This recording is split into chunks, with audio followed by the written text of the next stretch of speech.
Olá pessoal, sejam bem-vindos a mais um programa, mais uma entrevista do canal Investigação OVNI Entrevista. E dessa vez eu tenho aqui comigo Erling Strand.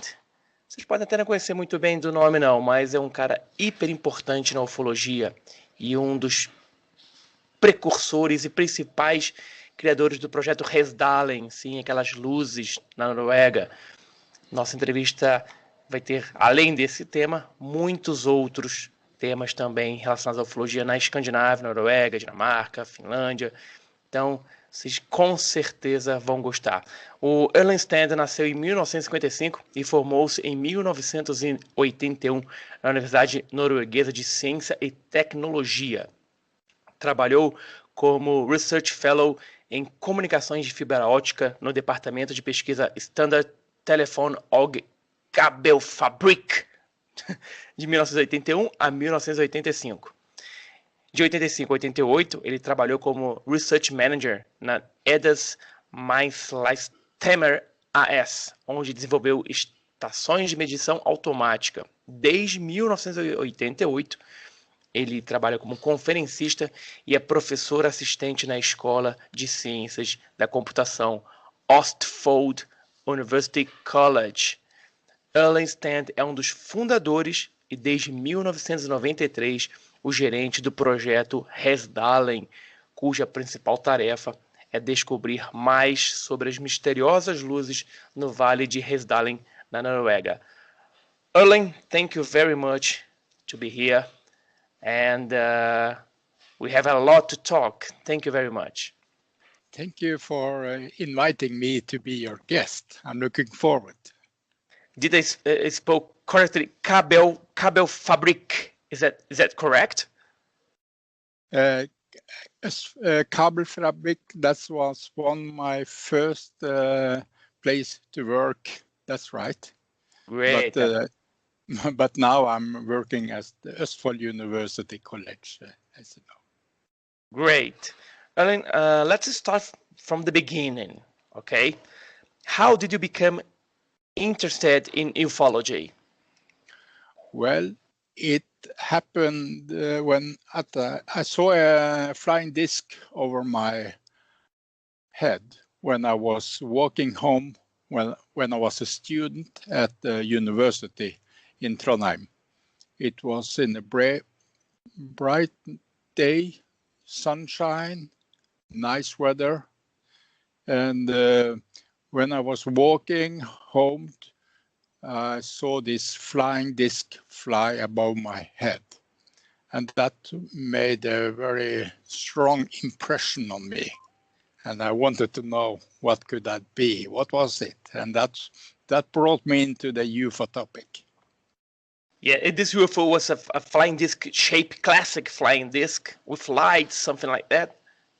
No, not light. It was it was sunshine outside. It was a standard flying disc shape with the three legs beneath, three rounded half circle or half ball of as you can imagine. You have probably seen the famous Adamski picture. I was about to say that.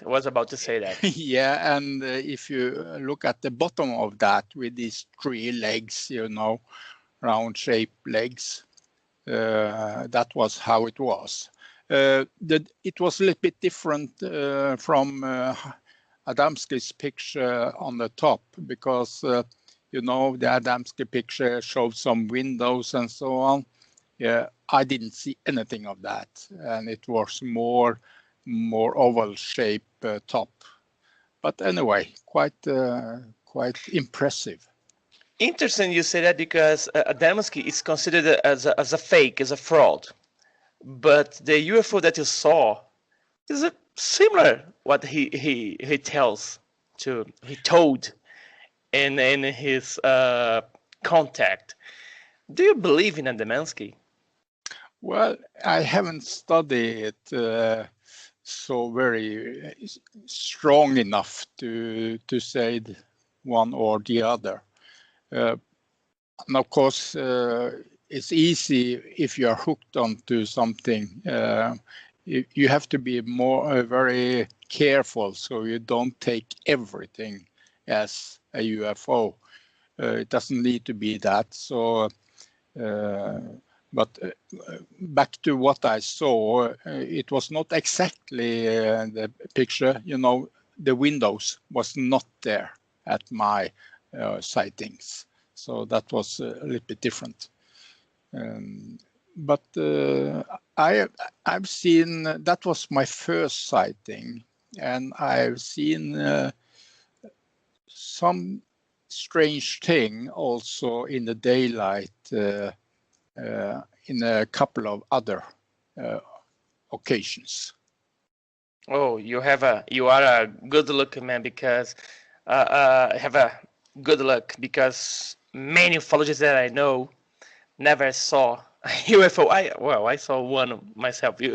Probably you saw 100 times, because one of the most impressive events, ufological or not, that I know is the Hessdalen lights. So yeah, let's start from the beginning. When were the lights first reported? We have some reported before, you know, the project began. When did it started?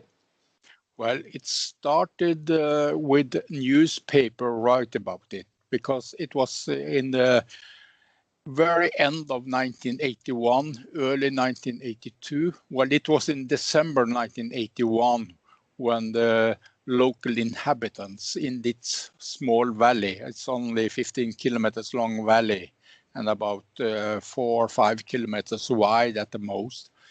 At that time, it was about 200 inhabitants totally.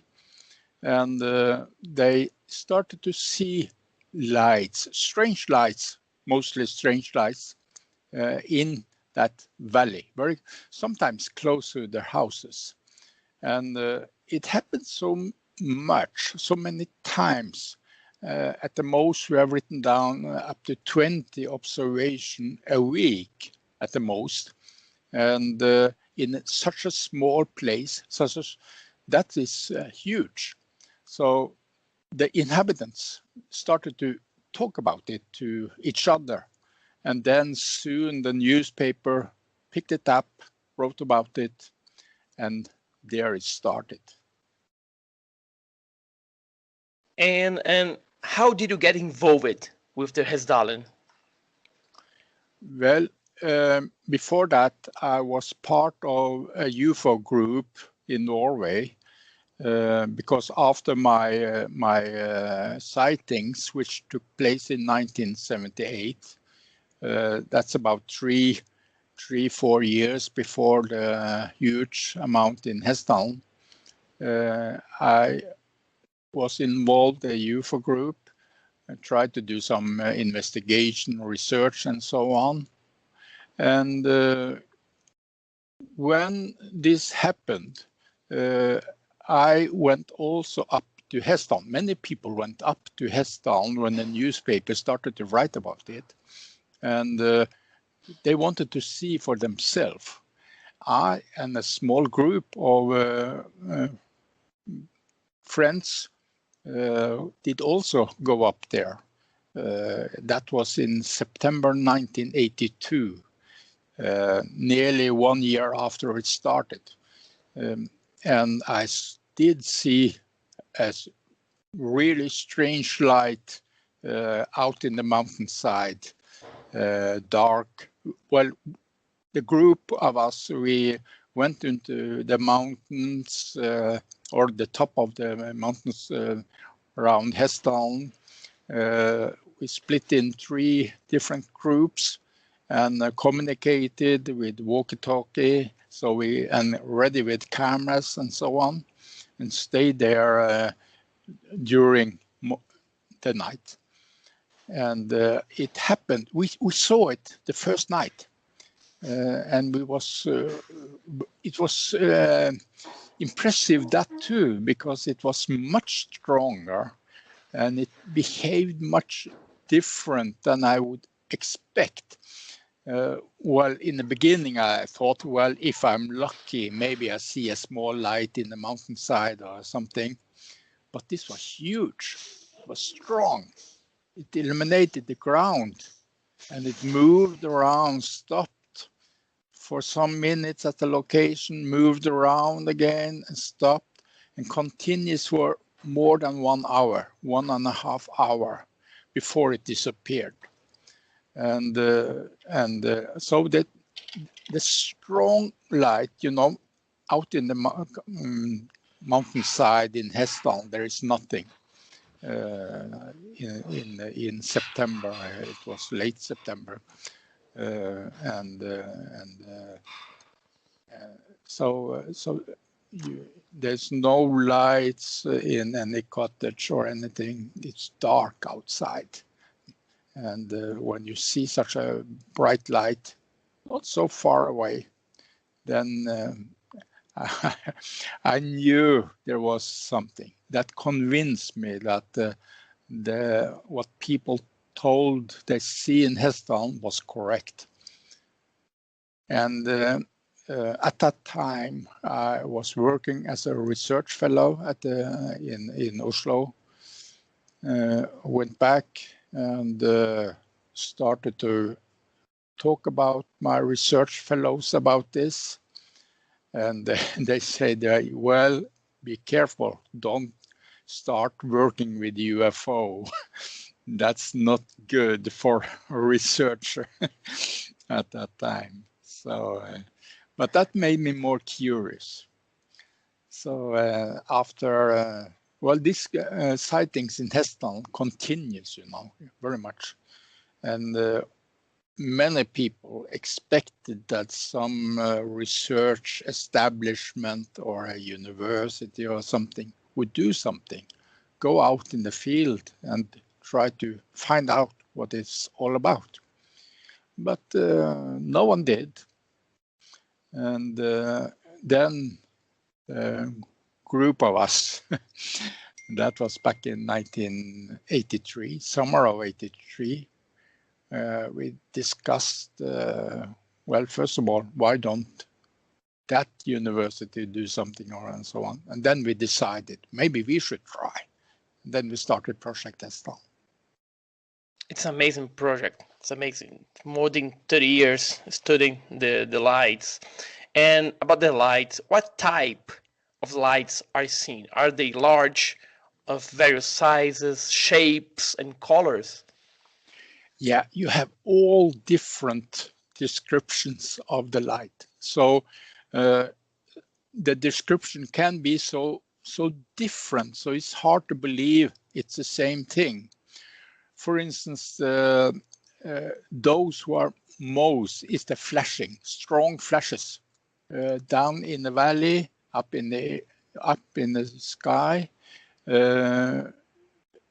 lasting fraction of a second, so they can be hard to see because of the short duration, and it can show up everywhere, even down to you can imagine the Hessdalen Valley has a river down in the bottom, and you have mountains on each side. And normally we stay up in one of the hillside up in the mountains, and then you can sometimes look at these down to the river. So you're looking actually down to it sometimes. Well, these flashes seems to be most present. But in the beginning, when we started back in the early 80s, we wasn't aware of those flashes because it lasts a short time. Well, anyway, that's one main type, blue or white flashes. The other type is the balls of light, more yellow, different shapes, round, oval shapes, and also strange other shapes, not only oval or can be all different kind of shapes. They can move slowly around, they can stand still for minutes on one location and then move again, and they can be strong as I mentioned, sometimes they can illuminate the ground and they can last for minutes mostly, or even up to a couple of hours has been seen. And the speed, well, I mentioned moving slowly around, stopping and so on, but they can also move very fast.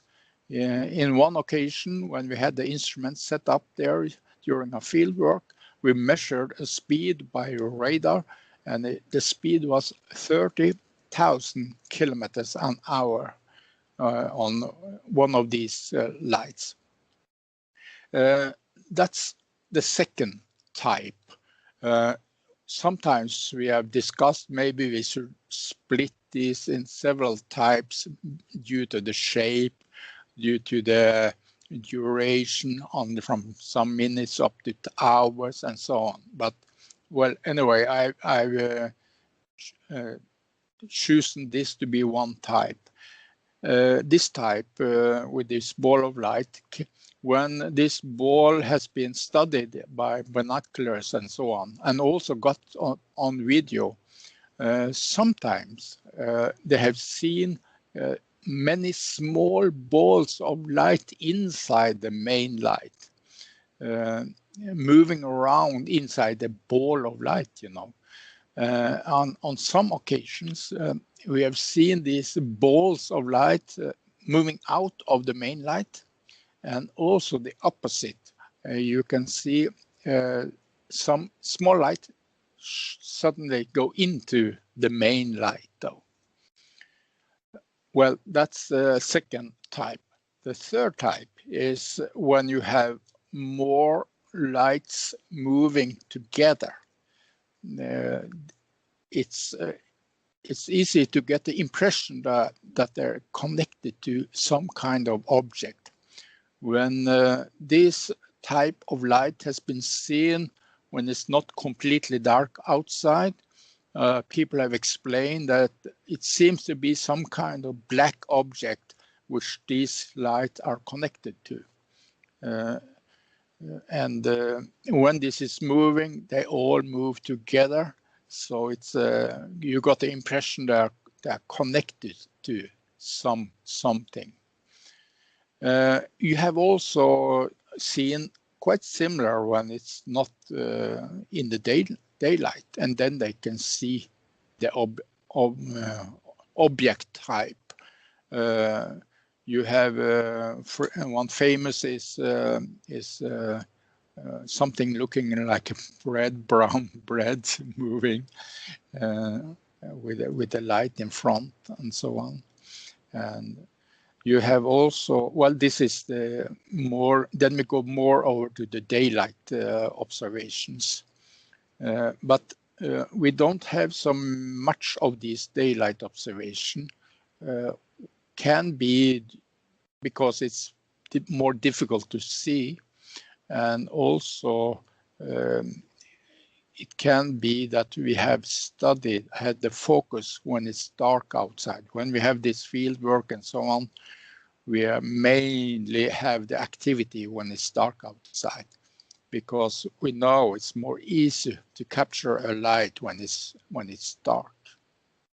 So, well, that's actually three main, but you have also this fourth, which have the daylight observations though, but the number of this one is much less. Are there reports of sightings of ships, you know, and beings in the Hessdalen area, you know, landing UFOs and creatures, aliens around it? There's this type of reports there? No, actually, well, there has been only one, but seen by one from the inhabitants up there. But due to that's only one, as I mentioned, and so we don't have such kind of. I can say we don't have such kind of observations. It's what we can have is more ships shapes in a way that it's more daylight observation as standard, but cigar shapes and also flying disc shapes. But we haven't have so much focus in studying these, because it can be another thing that the light, we don't know that. Even the lights can be different types. For instance, it's difficult to imagine that the flashes of light is the same thing as this ball of lights moving around, and even much different than all the lights which are connected to something. It's not so easy to say that all these different types is the same thing. So we have started to think maybe we have several solutions up there. Maybe there's many different happenings and different explanations. But if you say so, one big question arises: why does everything of those happen in one location? So yeah, that's yeah. We have some example. It's not the same, but we have in Serra da Beleza in Rio de Janeiro, the lights that looks like the Hessdalen lights. And Marco Antônio Betis, a Brazilian ufologist, he researched these lights for 30 years, but he got airships and a lot of types of lights, and we have these similar lights in Alexandria, near here from Brasilia. Alexandria is a city. There's back to the 60s, 70s, there was also this kind of lights. But well, in 2014 came the theory that this light would be a natural battery, because the metallic minerals, and I heard or I read in somewhere that some people claim that the lights are actually military artifacts from a Norwegian base in the region, in the area. In your opinion, after all these years, where these lights come from? What are the lights? Yes, well, there's a lot of different theories of what it could be. But back to the military, it's not not any military flashing in a small valley down in the riverside and so on, and also different shapes. It's not the military, and we cooperated even with the military. During our first fieldworks, we had a fieldwork back in 1984 and 1985, and the military was very interested and cooperated. And there was, they say that this was strange for them as well. So they wanted us to get as much data as possible. So they helped us during the fieldwork. So, in your opinion, what would be these lights? They are extraterrestrial, they are natural, or there's several theories that we cannot choose one? Well, it can be different, of course, different solutions, as I mentioned. That's possible. Some solution can, some of the sightings can say will fit with that and that solution. But you have also all the other types which doesn't fit at all. For instance, we have when they see a black object moving in the daylight with a ground in the background and so on. It's so many different. And you mentioned the battery. I can comment on that. You know, the Hessdalen area has a lot of minerals in it. And on one of the mountains, it seems to be more of iron. And on the other mountain, it seems to be more of the copper. When you have the river as you get one kind of battery. But the problem with that theory is that the amount of voltage is depending on what kind of minerals, copper and iron, you know. And with copper and iron, you have very little voltage, about only maybe one voltage or something. That's, for me, it's too little voltage to be able to make such a light in the air. So I don't think that theory fits so very well. You have other theories, which natural theories, which call a black plasma. You have cold plasma, and you have dusty plasma, and all different kind of plasma. You know, we know it's cold because no one has ever reported any heat from this light, even when they have been quite close. So if it had been heat, they should have felt it. Even on one occasion, the light went down to a snow and made some track, but the snow wasn't melting. So it seems to be cold, some kind of cold thing. And if you imagine a plasma, you should expect something warm, very warm. But there is something called cold plasma. That's a plasma which could occur with low temperature. But anyway, if you have a plasma, you have to have a lot of energy to create that. And where does this energy come from? So that's also something strange. And why? Plasma can maybe explain some of the balls of light and so on, some of them, maybe even some of the flashes too, but it doesn't explain this black object with lights connected to it.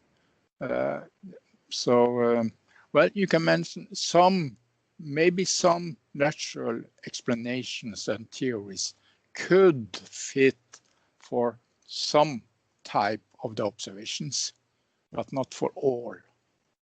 Yeah, we don't have the answer. Did you study patterns of the appearance of the lights, such as time of the day, days of the week, month, etc.? It seems to show up anytime, and it doesn't seem to be a clear pattern on when it shows up. Most of the observations we have is from when it's dark outside, but of course that may be due to the fact that it's easier to see a light when it's dark outside. And also our station can detect everything when it's dark outside, even in the middle of the night, 3 o'clock in the morning, or even early in the morning before it's light outside, 5, 6 o'clock in the morning, and so on. So it shows up every time, anytime. Anytime. Anytime. Yeah. Great. Erling, here in Brazil, we have not heard of many UFO cases in the countries of Scandinavia. Could you tell us some of these cases from Norway, Denmark, that you consider important and interesting in the region? Yeah, well, we have some observations of more standardized UFO in that sense, and also people who have seen alien and so on, and those has been are most important, most interesting, of course. But we have also other types of lights, as you have in Hessdalen. We have other areas as well, not only Hessdalen, where lights show up, and also not only the light, only lights, but also with something which seems to be some kind of object type.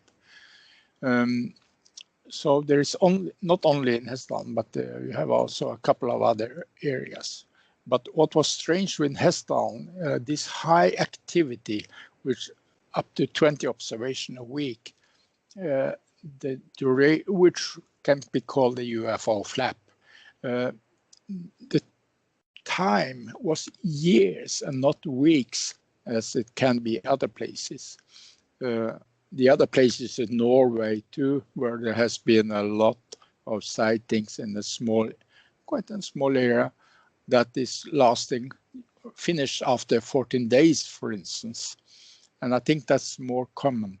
But in Hessdalen, it lasted from late 81 to late 84. So it was close to 3 years before the activity went down to a lower level as it is now. And now it's approximately 20 observations a year instead of 20 observations a week. So the activity went down to much lower level, although it's quite much in such a small valley. Well, other observation in Norway, you have several. There are books written on observations in Norway. If I should remember, someone I remember was a lady who was having her coffee at the kitchen, looking up in the windows, and saw an object on the ground not so far away, and some fellow was moving into that object, and then it lifted up and moved away. He was expecting her to invite him to take a breakfast as well. No, I think she mentioned some 200 meters away. Well, we have some of such observations too, of course, and we have people here who has claimed to have been visited by aliens and so on. So we have some of these types of observations too in Norway. Some of them are old, which are famous, written about in books and so on. But I don't think don't have the impression that there is especially very high activity of those in these Scandinavian countries. I think they happen all over the world. Yeah, I'm pretty sure that you are familiarized with the ghost rockets that appeared in Sweden in the 40s. Have any case in Norway of these ghost rockets as well? Yeah. Well, you can, of course, define some of the lights as ghost rockets, of course. I haven't studied in detail the data they have on these such ghost rockets, but my impression, due to the small thing I know, it's got the impression that it's much of the same thing. And also, or some of the lights in Hessdalen is much of the same thing as ghost rockets. But you know, in Hessdalen you have all the big variety of different descriptions, so it's can be easy to find. And when you have such a huge amount of observations, you always find something similar. But I have been to other countries too, and doing some investigation through both in the United States, where you have some areas. I've been to Mexico and also to Australia, and I've been lucky to see some lights in these areas when I were out in the expedition. And for me, it's much of the same thing. I would say that it's much of the same thing all over the world, or on some certain spots all over the world. But of course, the same thing when I go back to Hessdalen, you have the variety of things. So if you have all the different varieties in the other places too, I don't know. But the one I saw was flashing light, as we have in Hessdalen. That's which happened quite often. It's more easy when you are aware of them. It's more easy to see them. So that is, I think, it's many places. Great. In Norway, how is UFO research viewed by the population and the government? It has changed. And I think that the Hessdalen project, when we had so much, we had instruments out in the valley, got instrumentation readings and so on. It has been more and more accepted as a real phenomenon. In the beginning, in the early 80s, the local inhabitants here were ridiculed in the press, and they didn't want to talk about it anymore and so on. But when we start to do some investigation or bring some instruments with us out in the field and get some scientific data, then people knew, well, there probably is something here. And when I presented this on scientific conferences around the world, and the scientist was interested in this topic, and even I also made some conference in Hessdalen with a lot of these scientists, and this was famous scientists from all over the world, from Russia, from Japan, from United States, and several countries in Europe. When the press discovered that the scientists took this phenomena seriously, then that made something with the attitude.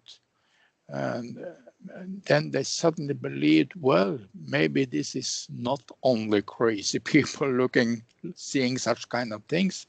It's also scientists which are interested. So this is gradually been better and better.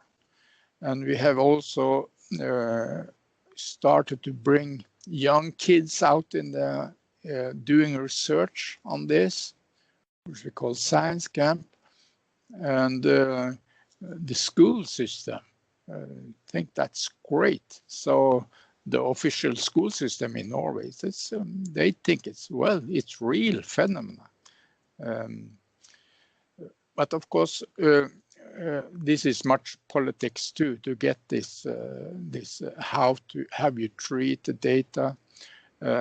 We was lucky enough to have much data, scientific data which were presented, I've been very careful to draw any conclusion on what it could be based on this data. I think the data itself speak for itself, and I don't claim it's that and that. I just say that it's a real unknown phenomena which should be treated seriously. And now it's more easy for scientists to take part of it. So since 2007, I think, or 2000 in fact, we has cooperated with different scientists from abroad. They're taking part of this science study, and so this is slowly going into the scientific community. So that's good. Yes, that is. But I think that the scientific and academic society community, they should take more attention to this subject, because they always claim that we don't have evidence, we don't have a scientific evidence or proof. Well, they could help us. If they could help us. We are with open arms to to get them their help. Yes, well, that's maybe one of the reasons why I mainly present data, because if they claim you don't have proof, well, that could be discussed, of course, but we have the data, and they cannot say we don't have the data, because we have the data. And that data is such and such, and raise a lot of questions of what it can be, and that there is still an unknown phenomena. And when they have to say it's an unknown phenomena, and that's good. Among scientists, you have all different types of persons in this scientific field. We have those who are afraid of new things, afraid of coming with a completely new ideas of what they can be. Those who always stick to some well-known science. And you have those scientists who are interested and are open-minded enough to see the different strange data. I could mention maybe a society for scientific exploration. That society, they have a website. They consist of many people, scientists, and also ordinary people too, but many scientists who want and do research on strange phenomena, and they call it open-mind. They are open-minded to investigate all different topics, which is not yet accepted in the basic scientific community. What these science they do, it's very interesting, and they have proved a lot in their reports, and these reports are good reports. They do it in the scientific method, use the scientific methods and so on, and they are very careful. They are very clever in doing it the right way, because they know that this what they do study is discussed a lot. But of course, when normally scientists claim that you don't have proof for that and proof for that, well, they haven't seen the report coming from these scientists. They have a website, www. Scientific exploration, and so, well, there's a discussion among scientists as well. I think it's slowly more and more scientists are know there is something which need to be studied, and it can have the most exceptional explanations, and we are going in the right direction. That's great. Just to finish our interview, but not less important. In addition to this incredible work in Hessdalen, you have doing something that I think is amazing and important. You travel not only in Europe, but also around the world, looking for books, newspaper, magazines, and UFO materials to make available to everyone. Tell us more about this project. Well, I'm not quite sure if you are thinking about the same thing, but anyway, my goal is to get the information out that there is something, and I also want more scientists to get involved with open mind, so they can do study of such phenomena. And I hope to be to do this that could be done all over the world. I know that in South America, where you belong, there you have several locations which I think is suitable. You have a lot of observations on different places. And if you could involve more scientific people in these investigations, maybe bring young students out there, that would be great, because I think the attitude among general people should be changed for many people anyway. As I said, it's becoming better and better. There's more and more people who accept the facts which are out there. That's good. But you have also those who refuse to accept other things than what they know is common. And if you have such an attitude, you will never discover what's all about here on our Earth. So well, one of my goals, of course, is to get this information out and adjust or contribute to change the attitude to people. That's great. Erling, I would like to thank you very much for being here with our channel. I'm gonna leave in the video description all the links that you wish, so the people can know you better, know your work better. And the Hessdalen is still the live cam. We can see it. Yes, it is. But just now it's not working correct, but it will be up again. Yes. Great. I put the link of the Hessdalen lights. There's a live webcam. Yes. So, yeah. Bom, pessoal, é isso. Espero que vocês tenham gostado dessa entrevista com Erling Strand, nosso colega lá da Noruega, da gélida Noruega. Se gostaram, deixem seus comentários, deem sua curtida, se inscrevam e compartilhem com seus amigos. Erling, thank you very much, my friend.